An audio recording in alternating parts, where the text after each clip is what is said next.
Tom Staub, back again from betterturnkey.com. If you got my last email about metro selection, in there we talked about three main areas that you can look for at a macroeconomic level to ensure that you're picking the correct metro for investment. And I'll tell you, those three are just the surface, right? There's a lot more that goes into selecting the metro for investment, selecting a property within the metro. So while it is a good general direction as to what you want to look at when selecting a metro, there's many more variables. So I'll tell you, the model that we use is called the Staub index, after my last name, and it's based around a logarithm that I built several years back using frameworks from my studies, undergrad, graduate, and postgrad in economics and finance. And what it does is, it analyzes 18 key variables, and these key variables first, went through a rigorous regression analysis to understand what the true correlation to these variables were related to the potential for appreciation and upside in the market, okay? And these 18 variables, we came together and we said, well, great, well, how do we use them to score a market, right? And what I'm gonna show you here in a second is that model. And it's a quick model. You can plug in some numbers and it'll spit out a score 0 to 1. So let me share the screen here and show you what we got.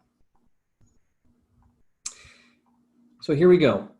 This is the Staub index, right? As you can see, several moving parts here, and I won't go through all of them today, but I do want to hit on a few.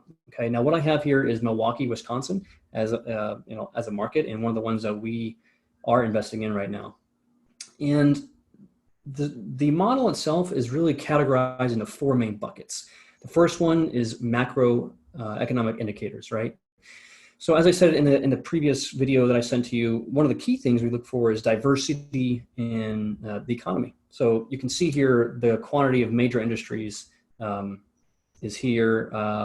You want job opportunities. So unemployment rate will indicate whether or not there's enough jobs in the market for the demand.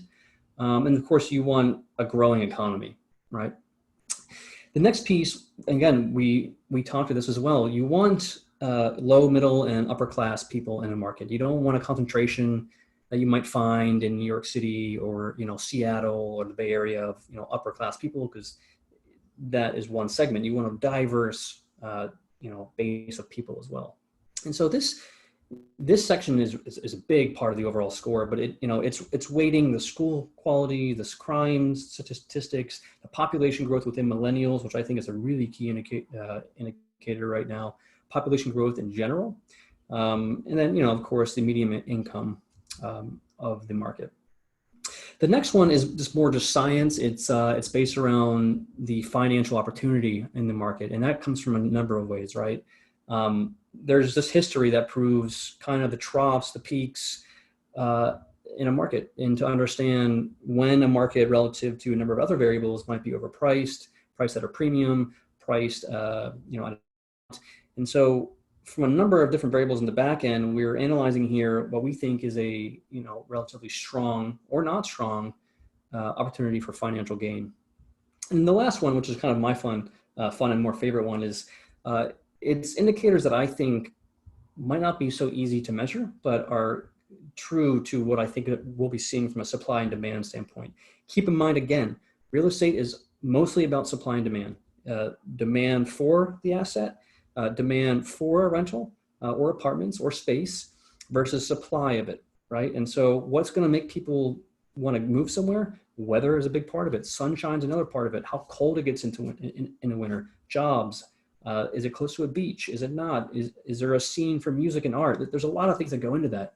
But we have some here that I have found to have correlation to the, again, upside potential in a market. And so all this is calculated, and what you end up getting is a way to score all of this, and it's based on this right here, right? This is the index score, and this score, again, is based from a 0 to 1, and a market to us is has upside if it scores at least a 0.65 out of 1. Okay, so again, this model is fantastic. I use it personally, and whenever I'm looking at a new market, And if the score gets really high, then we know we need to get in there and really start investing. So that's how we go about it. Obviously, it's up to you in doing your own research. But so thanks for the time. Hope you enjoyed.